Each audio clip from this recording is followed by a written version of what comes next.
Can a veteran's former spouse be awarded a portion of their future VA disability compensation in a divorce settlement? Not exactly. So the thing to keep in mind with veterans benefits and divorce is the main thing you're going to look at is whether a spouse or soon to be ex-spouse is listed as a dependent on VA benefits.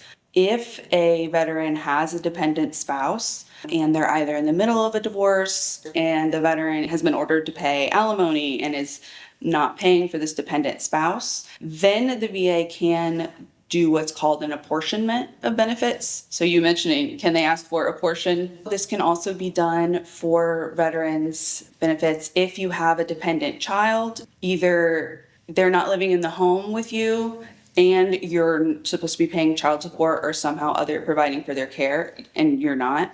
Then the VA can also grant an apportionment if the child's other parent puts in a request for it. Can a soon-to-be ex-spouse request future VA benefits as part of a settlement?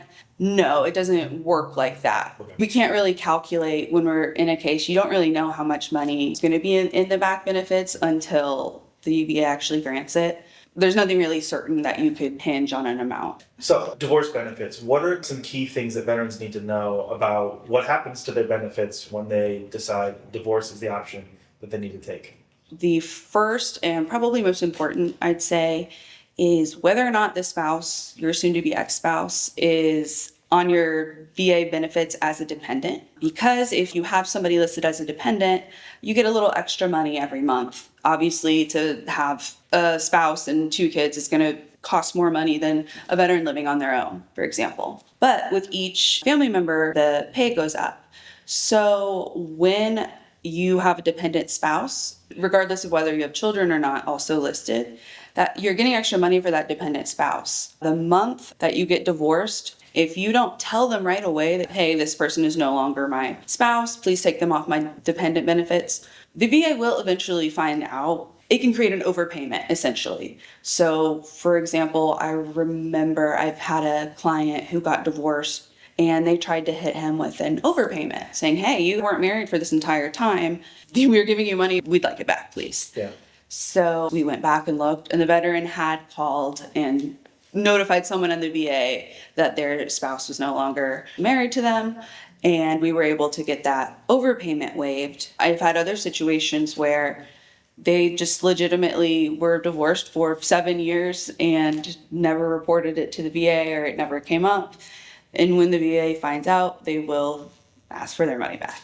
Notify the VA as soon as that is final. Until you're actually divorced, they're still legally your spouse, so it's okay for them to be listed as a dependent. Hopefully, you're giving them that share. But once you get a divorce, just let them know. And then after the divorce, is that former spouse then entitled to any of the veteran's disability benefits? Certain cases, if the veteran has, for example, been ordered to pay spousal support and is not doing that, and it can be shown that they're not doing that, the ex-spouse can ask for apportionment, which is just what it sounds like. It's asking for a portion of the veteran's VA benefits. Say you are married to a veteran who has 100% disability, you might not work yourself, or maybe you do work, but you get divorced, you're not able to, you're at risk for like losing your new housing. The thought behind that apportionment is that if a person was relying on those benefits and the veteran is supposed to be providing for them in part with those benefits and they're not,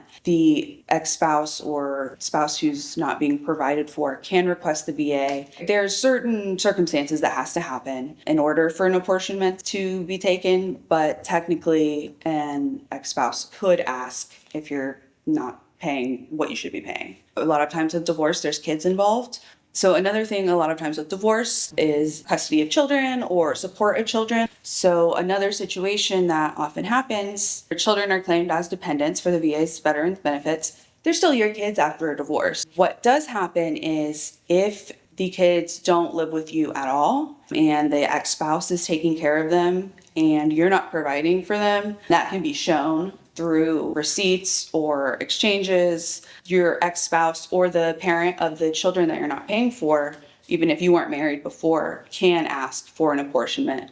And again, you got to show proof they're ordered to pay this child support and they're not doing it, you can get up to a certain percentage of month-to-month veterans benefits. Of course, with VA, regardless of whether it's an apportionment for a child or former spouse, there is a process that has to be done. They have to let you know. First, the person requesting the apportionment fills out whatever information is necessary to the VA. VA will start to look into this. VA gives you a chance to give some information, such as the child does live with me, or I am paying, and here's some receipts. Or I'm not paying currently, and here's why. I'm in really dire financial straits. I don't make enough money. I'm not even really paying for myself right now. I'm in a lot of debt. There are certain things where you can show that if it would be a financial hardship, the VA is not always going to take that apportionment. Say you're getting 40% benefits and not working. That's not a lot of money that's coming in. Obviously, there's not a lot to go around for the dependents, but as you might imagine, when you've got a person writing in and saying, hey, this veteran who's getting these benefits from the government, this is their child and they're not paying for them, or we no longer live together, but I'm listed as a dependent and I'm not getting any of that money. We've been getting a divorce for 3 years. I'm still technically the spouse. Understandably, the VA is going to listen to those pleas. Yeah, that makes sense. Yeah. Hey, Nate here, Hill and Ponton's video guy. The video you just watched is expanded on further in this one right here. Learn something more, increase your rating. As Matt always says, knowledge is power. So go ahead,